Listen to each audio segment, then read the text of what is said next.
సకల దేవతా స్వరూపుడు శ్రీ షిరిడి సాయినాథ్ మహారాజ్ గారి పాదార విందాలకు శిరస్సు వంచి నమస్కరించుకుంటూ, త్రిమూర్తుల ఉద్దేశంతో నీకు ఈ పరీక్ష పెట్టారు అనసూయ, అదేమిటో వారి నోటితోనే చెబుతాను, ముందు దిష్టి తీయి, బాలకులను యథారూపాలుగా బ్రహ్మాండ నాయకులుగా మార్చు అని చెప్తారు అత్రి మహర్షి. అనసూయ భర్త ఆజ్ఞని పాటించి బాలకుల మీద మంత్రజలాన్ని సంప్రోక్షించి మరుక్షణం వారు త్రిమూర్తులుగా అవతరించి మహర్షి దంపతులు వారికి నమస్కరిస్తారు.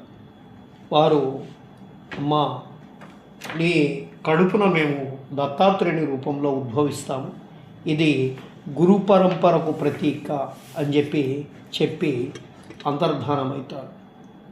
ఇక్కడ మానవ జాతి ఉద్ధరించడానికి అనేక సార్లు మానవుడిగా అవతరించినటువంటి భగవంతులు చాలామంది, రాముడు, కృష్ణుడు, బుద్ధుడు, దత్తాత్రేయుడు, ఇలా ఎన్నో పేర్లు, ఎన్నెన్నో అవతారాలు.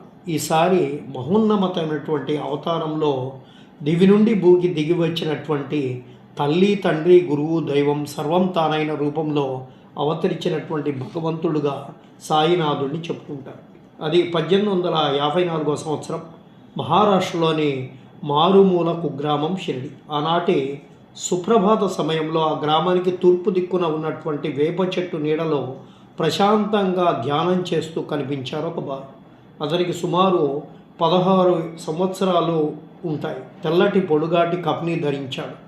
తలకి ఏదో గుడ్డ కట్టినట్టు ఉంది. భుజానికి జోలి తగిలించుకున్నాడు. ఎడమ చేతిలో ఒక చిన్న కర్ర ముక్క కనిపించింది. లేత వయస్సులోనే తపస్సిద్ధి పొందినటువంటి వాడిలా అతడి వదనంలో దివ్య తేజస్సు ప్రకాశిస్తూ ఉంది.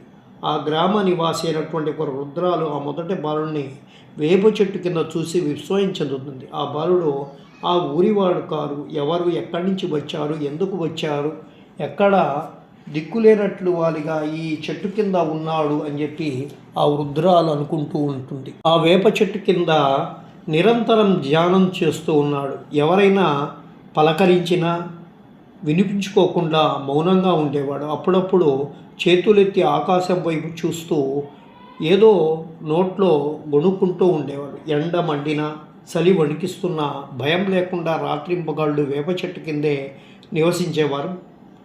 గ్రామస్తులు జాలిపడి అన్నమో రొట్టెలో తెచ్చి సమర్పిస్తే పట్టించుకునేవారు కాదు.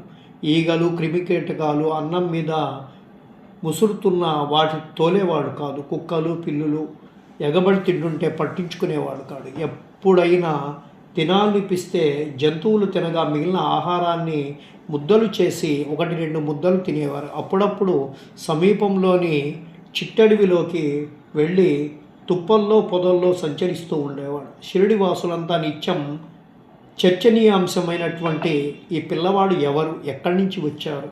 షిరిడిలోని ఆలయాల్లో ముఖ్యమైనది ఖండోబా ఆలయం. వీరభద్రుడు గ్రామ దేవత ఖండోబా అక్కడ వెలిశాడని స్థల పురాణం తెలుపుతుంది. ఆలయ పూజారి మహాసాపతి మహాభక్తుడు నిత్యం నియమనిష్టలతో ఖండోబా పూజ చేస్తూ ఉండారు. ఒకరోజు ఖండోబా జాతర జరుగుతుంది. తప్పట్లు, తాళాలు, డప్పులు మహోత్సాహంతో మార్మోగుతున్నాయి. ఊరంతా భక్తితో నిదానాలు చేస్తూ ఊగిపోతున్నాయి. అంతలో ఉన్నట్టుండి ఒక వ్యక్తికి పూనకం వచ్చింది. ఆ గుణాచారిని ఖండోబా ఆవహిస్తాడు. గుణాచారికి ధూపం వేస్తూ శాంతింపజేస్తూ ఖండోబా గ్రామంలోకి కొత్తగా వచ్చినటువంటి ఆ బాలుడు ఎవరు అని చెప్పి అడిగితే రండి నాతో అంటూ గుణాచారి ముందుకు కదిలాడు. మహల్సాపతితో పాటు ఊరంతా అనుసరించి గుణాచారి వేప చెట్టు వద్ద ఆగి అక్కడ తవ్వండి అని ఆజ్ఞాపిస్తాడు. ఆ సమయంలో బాబా అక్కడ లేడు.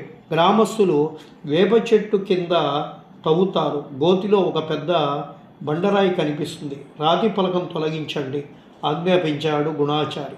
అతడు చెప్పినట్టు రాతి ఫలకం పక్కకు తొలగించి దాని కింద కనిపించినటువంటి దృశ్యాన్ని చూస్తూ అందరూ ఆశ్చర్యంలో నిశ్చేష్టులయ్యారు. బండరాతి కింద సొరంగం, దాని నుంచి కిందికి మెట్లు ఉన్నాయి. మెట్ల అడుగున ఒక భూగర్భం ఉంది. ఆ భూగర్భం